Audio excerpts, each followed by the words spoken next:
Beaucoup a été fait dans le cadre des politiques d'amélioration de l'habitat. Je dirais que beaucoup reste à faire.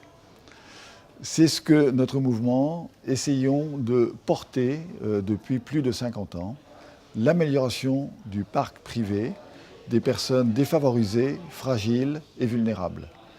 Par rapport à ces personnes, comment faciliter l'accès au logement de ces personnes ou comment faciliter le maintien dans le logement de ces personnes.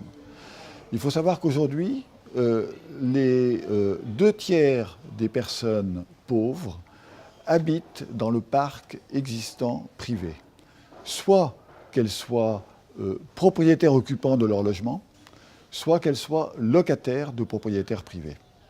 Et c'est donc tout ce pan d'une politique publique du logement qu'il faut arriver à construire, à développer face à des nouveaux enjeux d'aujourd'hui. C'est à cette action que le mouvement Solia apporte sa contribution. J'en situerai 4 défis importants. D'abord, la lutte contre la précarité énergétique. Aujourd'hui, on a 7 millions de logements qui sont ce qu'on appelle des passoires énergétiques. Le terme montre bien l'état de ces logements. 2,6 millions sont des personnes pauvres vivant dans ces passoires énergétiques. Donc on voit bien qu'il y a là un enjeu extrêmement important pour améliorer le confort de ces personnes. Améliorer leur confort, c'est augmenter leur pouvoir d'achat et c'est aussi faire en sorte que ces personnes vivent dans des situations décentes, dans un logement bien isolé, à faible coût énergétique. Un deuxième enjeu, c'est le vieillissement de la population. On assiste à une prévision d'un grand nombre de personnes âgées et on sait que le maintien à domicile de ces personnes dans leur logement est un enjeu très important. Donc, comment faire en sorte de continuer à vivre dans un logement qui permet de vivre sa vieillesse dans les meilleures conditions, inséré dans un village, inséré dans une ville. Troisième enjeu, c'est la précarité croissante d'une partie de nos concitoyens.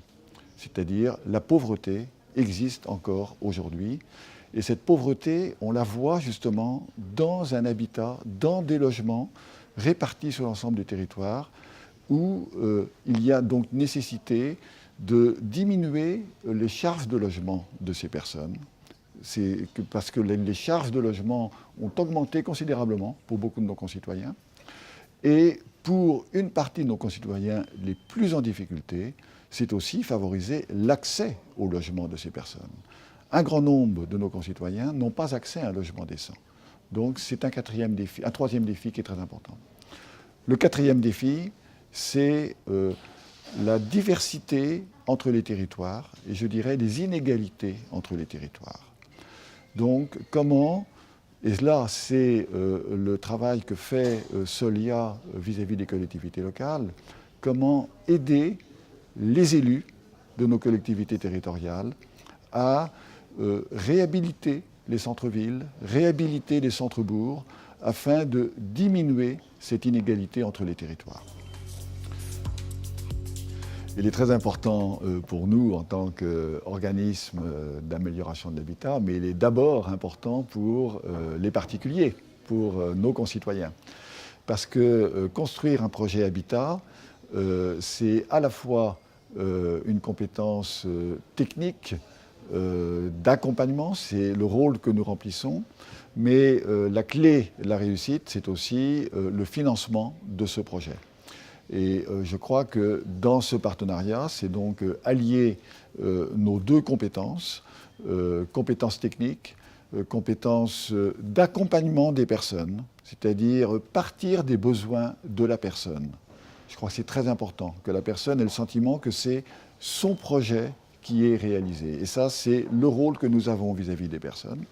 Et puis, bien sûr, la faisabilité financière. Dans ce cadre, les microcrédits habitat que mettent en place les crédits agricoles sur les territoires sont un élément important. C'est un levier important de l'accès au logement des personnes en difficulté et de l'accès au crédit bancaire de ces personnes. Donc, partenariat que nous souhaitons fructueux pour l'avenir.